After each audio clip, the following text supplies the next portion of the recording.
La adquisición de conocimiento abstracto es sin duda una de las funciones más complejas desarrolladas por el cerebro humano. Aprender en el colegio, en la universidad o simplemente aprender atendiendo a una conferencia un día cualquiera en alguna parte es una tarea muy complicada que requiere tiempo atencional. Atender una clase requiere atar ese tiempo a la clase e ir realizando conexiones y relaciones del aprendido y depositarlo todo ordenadamente en la memoria.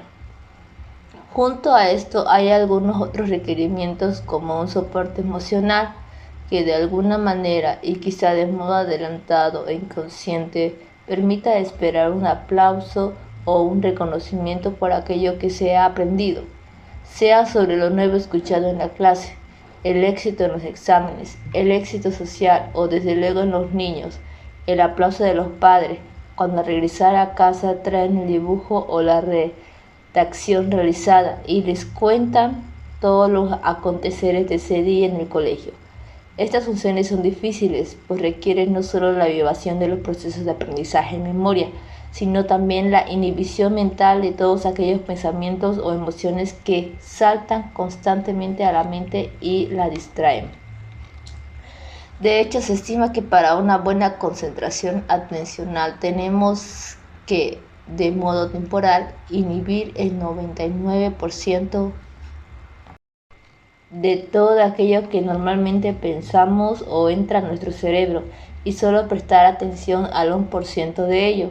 Y aún así ese 1% cambia con las circunstancias. Pues bien, esos procesos inhibitorios de tanta importancia en cualquier función ejecutiva residen sobre todo en circuitos neuronales de la corteza prefrontal y, como ya hemos señalado, su desarrollo se encuentra alrededor de los 6 años de edad. De modo más formal, estas funciones complejas se han definido como aquellas capacidades que permiten a una persona llevar a cabo con éxito una conducta con un propósito determinado.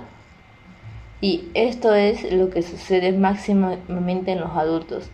En ellos, estas funciones se expresan en planificar y perseguir un objetivo concreto, y esto lleva implícito al desarrollo de conductas en las que participan el control emocional, la aceptación de valores y el respeto a las normas y, en definitiva, realizar con éxito una conducta social correcta.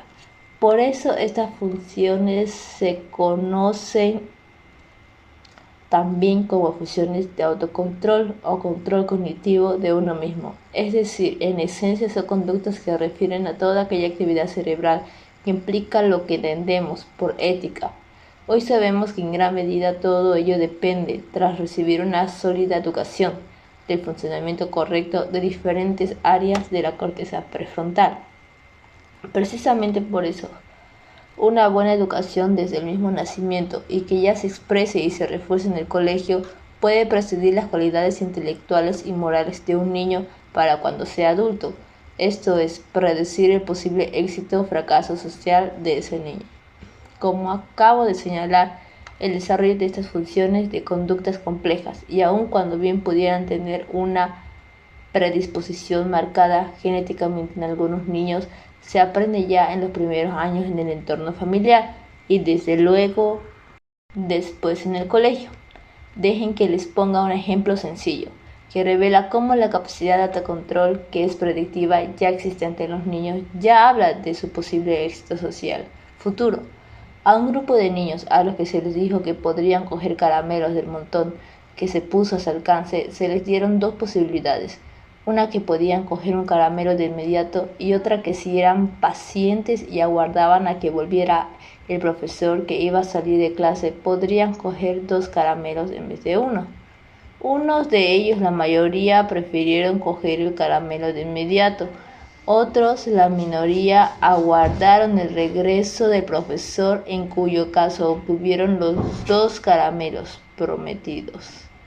Quizá lo más interesante de este estudio fue que años más tarde, cuando estos niños se hicieron adultos, se analizó su personalidad y se encontró que los del grupo que habían escogido la recompensa inmediata, un caramelo, eran más impulsivos y viscerales que los que prefirieron esperar, 2 caramelos, y que eran más tranquilos, pensativos y calculadores. Existen otros estudios que refuerzan cuanto acabo de señalar.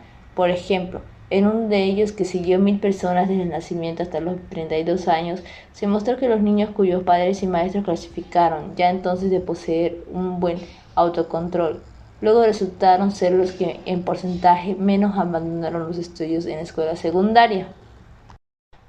Esto confirma de otra manera lo señalado anteriormente y sería indicativo del valor de estas funciones ejecutivas como instrumento predictivo de un rendimiento académico sostenido, y en consecuencia nos habla de la enorme relevancia que tiene adquirir de modo correcto y desde muy temprano esas funciones complejas que hemos llamado funciones ejecutivas. Desde hace ya algún tiempo se empieza a reconocer que, al igual que lo es la familia, el colegio y la escuela son instituciones por sí importantes, más allá de lo que enseñe en ellas, aun cuando esto último sea también importante, obviamente. En la escuela se aprende no solo a leer, escribir y hacer cálculo y matemáticas, sino a convivir, a vivir temprano en sociedad y sacar con ello otros aprendizajes que son los que permiten luego una buena adaptación social. Por eso se dice que la función de las escuelas no solo es instructiva, sino educativa. Aprender, memorizar y relacionarse con los demás es adquirir capacidades y habilidades que sirvan dentro y fuera del colegio. Aprender en la escuela es como adquirir una fluidez en la cadena de pensamientos y emociones que nos conducen a la toma final de una decisión social, que nos conducen a controlar nuestras conductas y acciones, a controlar nuestras respuestas emocionales, que en definitiva refiere a esas funciones ejecutivas o control de uno mismo, o si se quiere, a tener un control sobre lo que se piensa, se siente y se hace. Estudios recientes muestran que aprender los fundamentos básicos de leer, escribir y hacer cuentas no es lo mismo hacerlo en el contexto de una escuela que fuera de allá, y que solo unos pocos años de asistir al colegio marcan una diferencia con otros niños que no lo han hecho nunca, aún sabiendo aprendido a leer, a escribir y hacer matemáticas en casa, con la madre o con un maestro particular. Parece muy claro que aquellos aspectos básicos de la conducta, como la memoria de trabajo, la inhibición de la impulsividad y el cambio constante del foco atencional, así como la toma de decisiones y la solución de problemas nuevos, se potencian de modo significativo con la exposición de los niños a una educación formal, maestros, otros niños, reglas de comportamiento. De manera en el colegio que se convierte así en una institución con un ambiente especial, independiente, que de alguna forma se separa del propio proceso de aprendizaje y que tiene efectos neuroconectivos en el niño. A todo lo dicho, se añade que en el colegio se aprende a planificar, organizar y clasificar conocimientos en cooperación con los demás. Se aprende a desarrollar la memoria de trabajo que ya hemos señalado, e integrar en la memoria las experiencias nuevas con las experiencias previas del niño, y adquirir habilidades para el desarrollo normal de una conducta que bajo esa constante toma de decisiones se dirige a la consecución de objetivos concretos y específicos. Todo ello suma a esas funciones que hemos referido como funciones ejecutivas o de autocontrol. Añadido a todo ello estudios recientes, hechos con resonancia magnética funcional, han revelado que la escolarización produce cambios específicos en varias estructuras de la corteza cerebral. Estudio concreto, por ejemplo, ha mostrado claras diferencias en el volumen del cuerpo calloso, esa banda de fibras que conectan ambos hemisferios cerebrales, particularmente en las zonas de conexión de las cortezas parietales. De modo que la escolarización es el producto de la llamada revolución cultural post-industrial, ha dado lugar a un fenómeno positivo sin precedentes para el desarrollo cognitivo de los niños. Hoy sabemos que estas capacidades ejecutivas tienen un pico de desarrollo en los niños desde los 3 hasta los 6 u 8 años, un periodo generalmente marcado por la transición entre la entrada en el colegio, enseñanza preescolar y en el seno de la familia, a las enseñanzas ya arregladas. Periodo y colegio, como ya hemos visto, que permite detectar capacidades y déficits en el desarrollo de estas funciones complejas.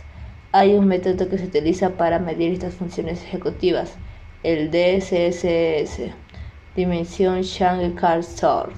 En él, la tarea requiere que de un montón de cartas los niños escojan una serie de ellas de acuerdo a una determinada característica, sea por ejemplo el color, y después, mientras las seleccionan en un momento dado, se les pide a los niños que cambien la estrategia y esta vez lo hagan eligiendo según otra característica añadida a ese color.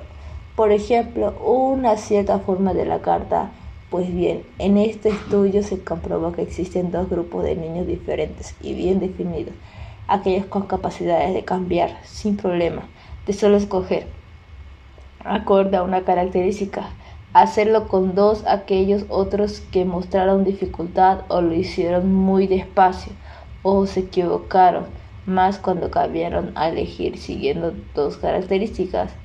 El seguimiento de estos niños a los pocos años sugirió que quienes cambiaron la estrategia con facilidad y sin errores presentaban más capacidad para desarrollar funciones ejecutivas, las que requieren cambios y decisiones constantes, y también desarrollaron una mayor facilidad en el proceso de aprendizaje. Frente a estos últimos, los niños que cometieron errores fueron más lentos y mostraron más deficiencias en el desarrollo de tareas ejecutivas.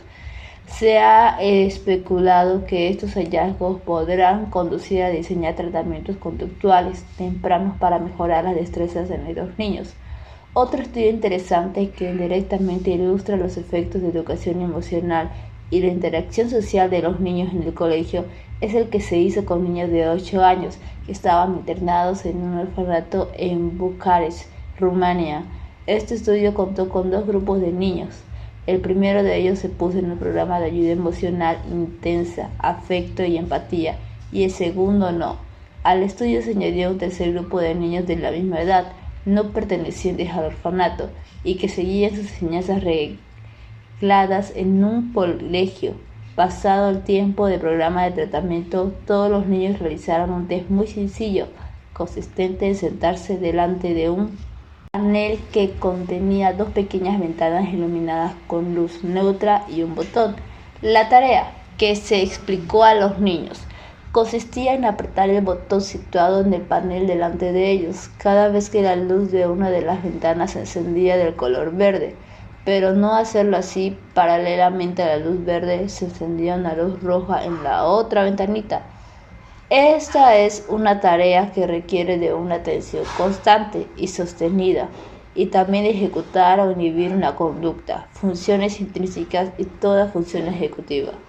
Tanto los niños pertenecientes al grupo del orfanato que había seguido el programa de ayuda como los niños del grupo control escolarizado mostraron una mejor atención sostenida, cometieron menores errores y utilizaron tiempos más cortos que los segundos, los que no recibieron el programa de ayuda. Este estudio mostró, primero, que los niños privados de afecto presentan déficits en la adquisición normal de funciones ejecutivas, y segundo, también mostró que una intervención temprana de afecto puede paliar estos efectos. Otro buen instrumento para potenciar el aprendizaje de estas funciones complejas parece ser el lenguaje y el aprendizaje de varias lenguas. Hacia el niño de edad entre los 10 y 12 meses, un niño bilingüe educado en una familia donde, por ejemplo, el padre le habla en inglés y la madre en español, ya es capaz de discriminar entre los sonidos de las palabras primarias en cada uno de los dos idiomas. Lo interesante es que en el niño que aprende simultáneamente dos lenguas desde el nacimiento, estas puedan en su cerebro en circuitos neuronales separados, y a través del aprendizaje del trasvase que se realiza entre uno y otro reservorio, el niño adquiere ventajas cognitivas y también reservas cognitivas que le servirían para ser utilizadas a lo largo de su vida, incluso hasta la vejez. Curiosamente, estas ventajas no solo se expresan en un retraso de la aparición demencia cuando llegan a la vejez, sino que cuando son niños este bilingüismo les permite desarrollar capacidades ejecutivas más potentes que los niños que solo hablan un idioma. En efecto, los niños o adultos que hablan una sola lengua cuando escuchan una palabra solo necesitan compararla con el único almacén de palabras, sonido que poseen y las reglas que gobiernan su significado. O cuando pronuncian ellos mismos una palabra, solo necesitan extraerla de ese único almacén de palabras que poseen. Por el contrario, una persona que habla 5 idiomas, cuando participa en una conversación con otras 5 personas en las que una de ellas solo había una de esos idiomas en la conversación, tiene que saltar constantemente de una a otra lengua, es decir, elegir, decidir de forma inconsciente. Esto conlleva utilizar y ejercitar en todo momento los procesos inhibitorios de los que hemos hablado y que tienen tanta relevancia en las funciones ejecutivas, y esto es toda más relevante en los niños. Los niños bilingües o trilingües presentan ventajas que les ayudan y facilitan su proceso de aprendizaje. Muchos estudios demuestran estas ventajas. Por ejemplo, a un grupo de niños bilingües y monolingües se les muestra una serie de cartas, una tras otra, que presentan una figura, un conejo o un mono. Están coloreadas con rojo o con azul y tienen o no representada una estrella. Si la carta que se les enseña tiene una estrella, los niños deben escoger y diferenciar las cartas por el color, rojo o azul. Si la carta no tiene estrella, deben escoger y diferenciar las cartas por la figura, mono o conejo. El estudio demuestra que todos los niños, tanto los monolingües como los bilingües, obtienen los mismos resultados si esa regla se mantiene durante todo el experimento. Por ejemplo, escoger por el color de la carta tiene una estrella, pero si las reglas cambian, por ejemplo, escoger lo mismo, pero cambiando el significado de la estrella, de modo que ahora con estrella deben escoger por el dibujo y sin estrella por el color, los bilingües lo hacen mucho mejor y cometen menos errores. Es decir, ante la toma de decisiones espontáneas con la consecuencia inhibición de otras, los niños bilingües demuestran que son más eficientes. Hoy se piensa que estas capacidades se extienden a todo el proceso cognitivo que requieren las funciones ejecutivas en general. Es decir, que en la vida real las personas que hablan varios idiomas toman decisiones más rápidamente y con menos errores que los monolingües. Sin duda que todo eso conforma de modo decisivo la construcción individual, personal, diferenciada de cada uno.